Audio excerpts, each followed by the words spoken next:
पाहताय ना आपल्या पापड्या किती पांढऱ्या शुभ्र दिसत आहेत आणि दुप्पट नव्हे तर तिप्पट फुलत आहेत आणि झाल्यात सुद्धा अगदी खुसखुशीत, अगदी ओठांना तोडता येतील अशा, दातांना न चिकटणाऱ्या. या तांदळाच्या पळीपापड्या नाही आहेत बरं का, या आहेत उपवासाच्या, भगरच्या म्हणजे वरईच्या पळीपापड्या आणि साबुदाण्याच्या पळीपापड्या. करायला सोप्या आणि खायला तर त्याहूनही सोप्या, अगदी जिभेवर ठेवता क्षणी विरघळणाऱ्या. त्याला तर पाहूया कापसासारख्या पांढऱ्या शुभ्र, कागदासारख्या पातळ, पाण्यासारख्या नित आणि काचेसारख्या पारदर्शी उपवासाच्या दोन प्रकारच्या पळीपापड्या. एक म्हणजे भगरच्या पळीपापड्या आणि दुसरं म्हणजे साबुदाण्याच्या पळीपापड्या.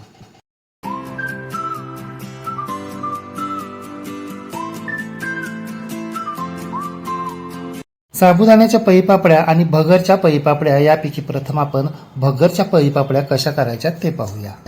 दुप्पट नव्हे तिप्पट फुलणाऱ्या कागदासारख्या पातळ, काचेसारख्या पारदर्शी, पांढऱ्या शुभ्र भगरच्या पळीपापड्या करण्यासाठी आपल्याला एक वाटी म्हणजे साधारणपणे 200 ग्राम इतकी भगर घ्यायची.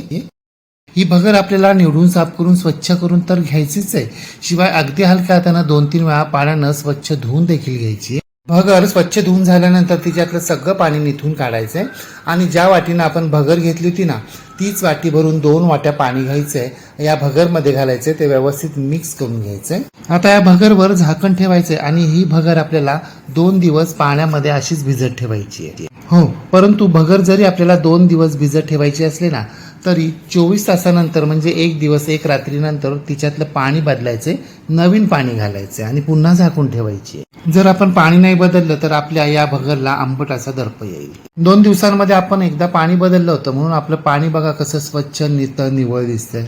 आता ही भगर आपल्याला बोटांवर चुरडून पाहिजे.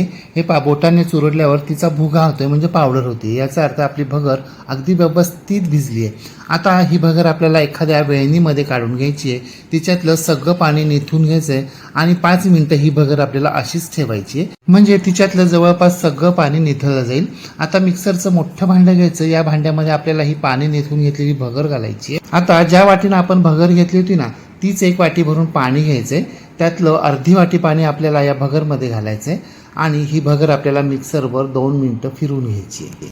सुरुवातीला जर आपण भगरमध्ये भरपूर पाणी घातलं ना तर भगर फक्त फिरतच राहील, बारीक होणार नाही, म्हणून आपल्याला सुरुवातीला अर्धी वाटीच पाणी घालायचंय. हे 2 मिनिटं फिरवून घेतल्यानंतर आपली भगर पूर्ण बारीक झाली नाही, अर्धवट बारीक झाली आहे. आता उरलेलं अर्धी वाटी पाणी देखील घालायचंय आणि पुन्हा ही भगर आपल्याला 2 मिनिटं मिक्सरवर फिरवून घ्यायची. आता मात्र आपली भगर पूर्णपणे बारीक झाली आहे. आता हे भगरीचं मिश्रण आपल्याला एखाद्या गाळणीवर घालायचंय आणि गाळून घ्यायचंय. गाळणीमध्ये काहीच उरलेलं नाहीये, याचा अर्थ आपली भगर अगदी व्यवस्थित बारीक झाली आहे. आता हे मिश्रण आपल्याला एखाद्या पातेल्यामध्ये काढून घ्यायचंय. आता एक जाडबुडाचं स्टीलचं पातेलं घ्यायचंय आणि ज्या वाटीनं आपण भगर घेतली होती ना तीच 10 वाट्या भरून आपल्याला पाणी घ्यायचंय आणि ते 10 वाट्या पाणी या पातेल्यामध्ये घालायचंय आणि गॅसवर गरम करण्यासाठी ठेवायचंय. गॅसची फ्लेम मोठी करायची, पातेल्यावर झाकण ठेवायचे आणि मोठ्या आचेवर पाण्याला आपल्याला खळखळून उकळी आणायची. 10 मिनिटांनंतर झाकण काढायचं, आपल्या पाण्याला उकळी यायला सुरुवात झाली आहे. आता यामध्ये आपल्याला चवीप्रमाणे मीठ आणि 1 चमचा मिरचीचा ठेचा घालायचा आहे. दोन्ही जिन्नस मिक्स करून घ्यायचे. तुम्हाला साध्या मिठाऐवजी सैंधव मीठ वापरायचं असेल म्हणजे उपवासाचं मीठ वापरायचं असेल तर तसंही तुम्ही करू शकता. सगळे जिन्नस व्यवस्थित मिक्स झाल्यानंतर गॅसची फ्लेम आपल्याला बारीक करायची आणि आपण जे भगरीचं मिश्रण केलंय ना ते हळूहळू या पाण्यामध्ये घालायचंय आणि दुसऱ्या हातानं हे मिश्रण आपल्याला पाण्यामध्ये मिक्स करत राहायचंय. लक्षात ठेवा, एका हातानं मिश्रण पाण्यामध्ये घालत राहायचं आणि लगेचच दुसऱ्या हातानं मिक्स करत राहायचंय. एकदम मिश्रण घालायचं आणि नंतर हलवायचं असं करायचं नाहीये.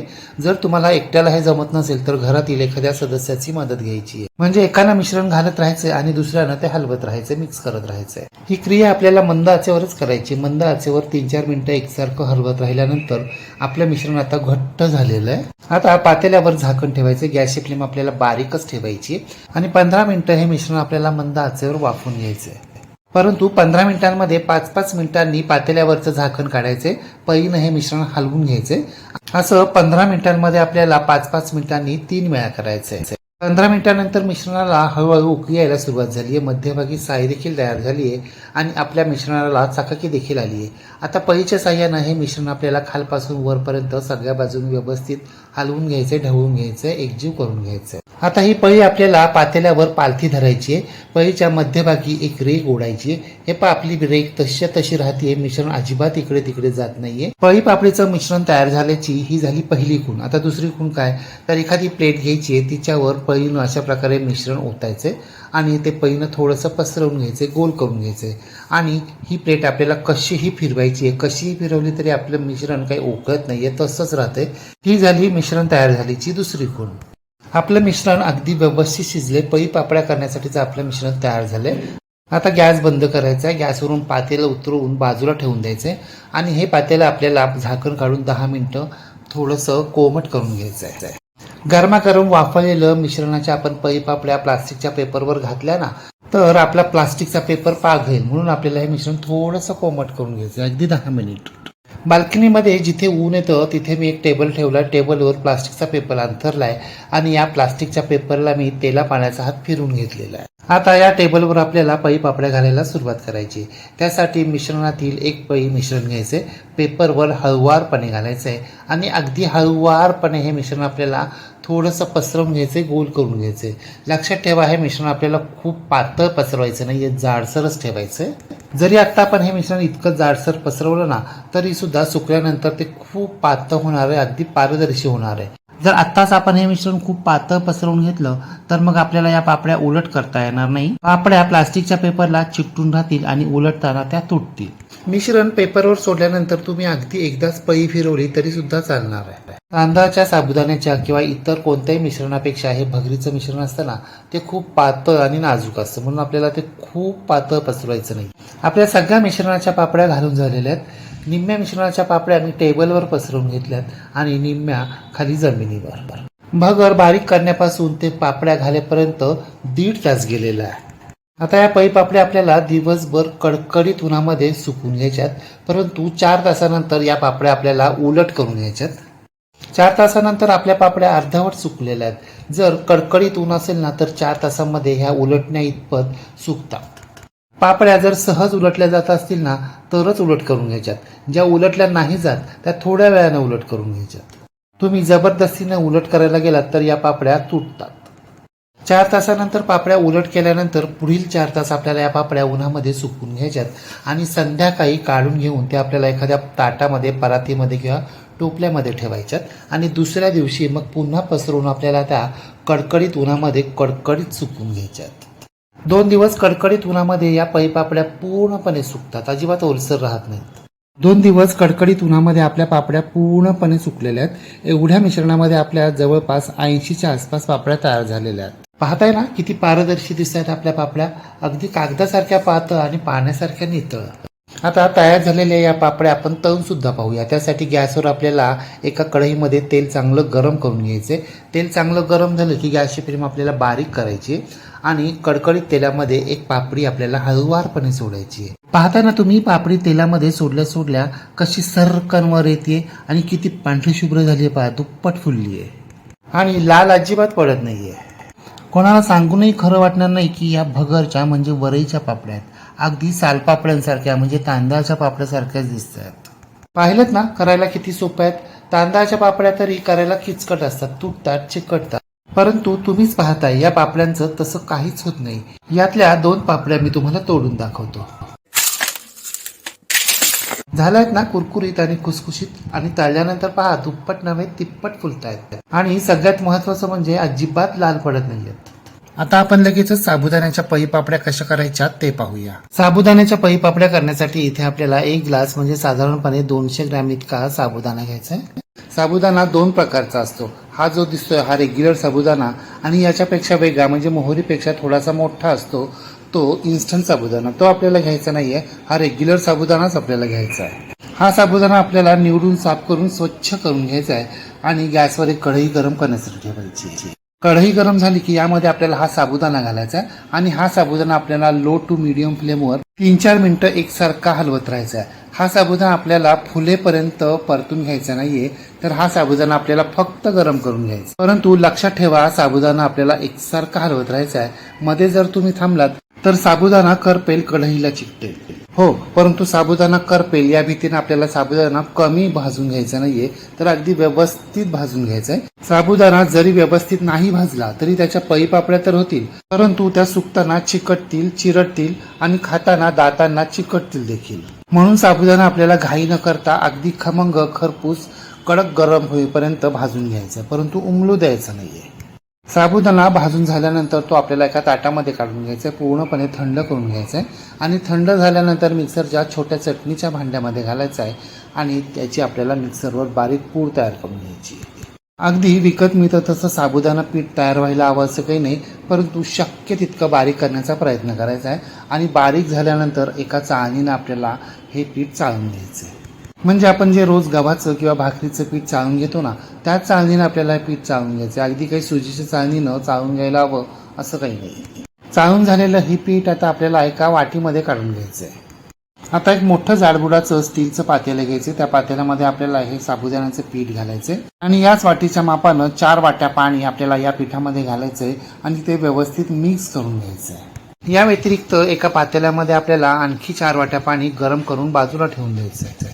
तर मिक्स केलेलं हे साबुदाण्याचं मिश्रण आपल्याला गॅसवर ठेवायचं, परंतु लगेचच गॅस चालू करायचा नाहीये.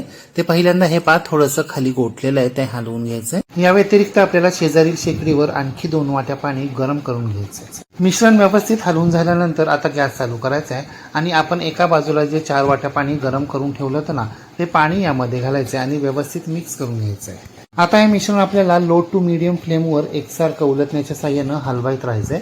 अजिबात मध्ये थांबायचं नाहीये. म्हणजे आपण वरईच्या म्हणजे भगरच्या पापड्यांना कसं केलं अगदी तसंच. 3-4 मिनिटानंतर आपलं मिश्रण थोडंसं घट्ट झालंय. ते थोडंसं हाताला जडही लागायला लागलेलं आहे, परंतु आपल्याला जितकं घट्ट हवंय ना तितकं ते घट्ट झालेलं नाहीये आणि त्याला तितकीशी चकाकी देखील आलेली नाहीये. म्हणून आणखी थोडा वेळ आपल्याला ते एकसारखं हलवत राहायचंय. जवळजवळ 15 मिनिटानंतर आपलं मिश्रण आणखी घट्ट झालेलं आहे, त्याला चकाकी देखील आलेली आहे. परंतु उन्हातल्यावर घेतल्यानंतर या मिश्रणामध्ये आपल्याला साबुदाण्याच्या पिठाचे थोडे थोडे कच्चे कण दिसत आहेत, ते तितके ट्रान्सपरंट झालेले नाहीये. आपलं मिश्रण जितकं घट्ट व्हायला हवंय तितकं घट्ट झालंय, परंतु ते शिजलं नाहीये. मग आता काय करायचं, तर आपण 2 वाट्या पाणी जे गरम करून ठेवलं होतं ना, ते पाणी यामध्ये घालायचंय आणि ते व्यवस्थित मिक्स करत राहायचंय. 5 मिनिटं एकसारखं ढवळत राहिल्यानंतर आपल्या मिश्रणाला चकाकी आली आहे. अगदी काचेसारखं पारदर्शी दिसतंय. मगाशी जसे पार्टिकल दिसत होते ना, तसे आता दिसत नाहीये. आता यामध्ये चवीप्रमाणे मीठ घालायचंय आणि ते व्यवस्थित मिक्स करून घ्यायचंय. मीठ व्यवस्थित मिक्स झाल्यानंतर सुद्धा लो टू मीडियम फ्लेमवर आपल्याला हे मिश्रण 5 मिनिटं एकसारखं हलवत राहायचंय. हे 5 मिनिटानंतर आपल्या मिश्रणाला पहिल्यापेक्षा जास्त चकाकी आली आहे, जास्त ट्रान्सपरंट दिसतंय. आता आपल्याला गॅस बंद करायचा आहे आणि हे मिश्रण आपल्याला थोडंसं कोमट करून घ्यायचं आहे. म्हणजे आपण भगरच्या पिठाचं मिश्रण कसं कोमट करायला ठेवलं होतं अगदी तसंच. म्हणजे अगदी कोमट सुद्धा नाही करायचं, परंतु त्याची वाफ थोडीशी कमी व्हायला हवी. आपण या पापड्या प्लास्टिकच्या पेपरवर घालणार आहोत. जर आपण या गरमागरम मिश्रणाच्या पापड्या प्लास्टिकच्या पेपरवर घालायला सुरुवात केली तर आपला पेपर पाघळायला म्हणजे वितळायला सुरुवात होईल. एवढं सगळं एका वाटीचं मिश्रण तयार करण्यासाठी म्हणजे शिजवण्यासाठी मला जवळजवळ 25 ते 30 मिनिटं लागली आहेत आणि 1 वाटी पिठासाठी मला जवळपास 10 वाट्या पाणी लागले. तुमचं साबुदाण्याचं पीठ किती जाड किंवा किती बारीक आहे किंवा तुम्ही गॅसची फ्लेम कशी ठेवली आहे यावर तुमचं पाण्याचं आणि वेळेचं प्रमाण थोडंसं इकडे तिकडे होऊ शकतं. फक्त आपल्या मिश्रणाला चकाकी यायला हवी आणि ते काचेसारखं पारदर्शक दिसायला हवं आणि पळीनं पापड सहज घालता यावेत, म्हणजे ते थोडंसं सरकलं सुद्धा जाईल इतपत त्याची कन्सिस्टन्सी हवी. खूप घट्ट करायचं नाही आणि खूप पातळही करायचं नाहीये. हे पण आपलं मिश्रण थोडंसं कोमट झालंय, त्याची वाफ सुद्धा अगदी थोडीशी कमी झालेली आहे. सकाळचे 10 वाजलेत. घराच्या टेरेसवर आता ऊन यायला सुरुवात झालेली आहे. मी टेरेसवर टेबल ठेवलाय. टेबलवर प्लास्टिकचा पेपर अंथरलाय आणि त्या प्लास्टिकच्या पेपरला मी तेल पाण्याचा हात फिरून घेतलेला आहे. आता आपण लगेचच पळी पापड्या घालायला सुरुवात करूया. हे आता पळी भरून मिश्रण घ्यायचंय आणि हे मिश्रण कागदावर अलगदपणे सोडायचंय. अशा आपण 3-4 पापड्यांचं मिश्रण अलगदपणे पेपरवर आधी सोडून द्यायचंय. 4 पापड्यांचं मिश्रण पळीनं पेपरवर सोडल्यानंतर हे पहिल्यापासून 4ही पापड्या आपल्याला अशा पद्धतीनं पळीनं पसरवून घ्यायच्या आहेत. आणि या पापड्या आपल्याला खूप पातळ पसरवायच्या नाहीये, थोड्याशा जाडसरच ठेवायच्या आणि आकारानेही थोड्याशा मोठमोठ्याच घालायच्या आहेत. सुकल्यानंतर त्या आणखीन श्रिंक होणार आहेत. जर आपण या पापड्या खूप पातळ घातल्या ना तर अर्धवट वाळल्यानंतर उलट करताना त्या कागदाला चिकटतील आणि तुटतील. इथून पुढील सर्व पापड्या आपल्याला अशा पद्धतीनंच करून घ्यायच्या. आतापर्यंतच्या सर्व पापड्या आपण प्लेन केल्या, त्यामध्ये जिरं किंवा चिली फ्लेक्स असं काहीच घातलं नाही. परंतु शेवटच्या 2 वाट्या मिश्रणामध्ये मी अर्धा टीस्पून जिरं घातलं होतं आणि हे पहा जिऱ्याच्या साबुदाणा पापड्या मी इथे घालून घेतल्या. परंतु जिरं आणि चिली फ्लेक्स घातल्यानं पापड्यांचा रंग पिवळसर होतो, लालसर होतो, हेही आपण लक्षात घ्यायचंय. हे पहा आपल्या सर्व पापड्या आता करून झालेल्या त्या उन्हामध्ये सुकत ठेवलेल्या आहेत. तुमच्याकडे जर ऊन येत नसेल तर तुम्ही फॅन खाली देखील या पापड्या सुकवू शकता.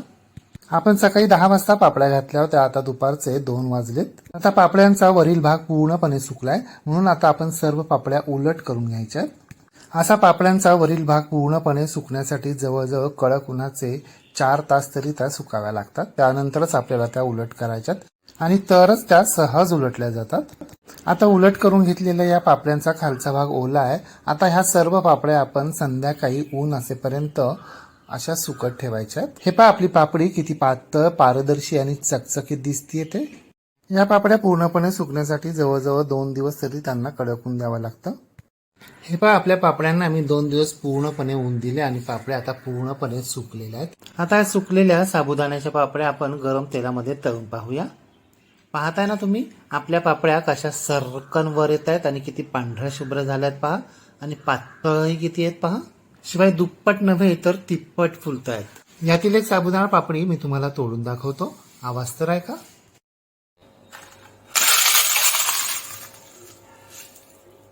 झाल्यात ना आपल्या साबुदाण्याच्या पापड्या पांढऱ्या शुभ्र, कागदासारख्या पातळ आणि काचेसारख्या पारदर्शी, अगदी ओठांना तोडता येतील अशा. मग तुम्ही सुद्धा अशा प्रकारे उपवासाच्या भगर पळीपापड्या आणि साबुदाणा पळीपापड्या करून पहा व कशा झाल्या ते कमेंट बॉक्समध्ये मला नक्की सांगा. रेसिपी आवडल्यास लाईक, शेअर, कमेंट करायला विसरू नका. आणि हो, तुम्ही जर अजूनही गृहविष्णू किचन चॅनलला सबस्क्राईब केलं नसेल तर प्लीज नक्की सबस्क्राईब करा.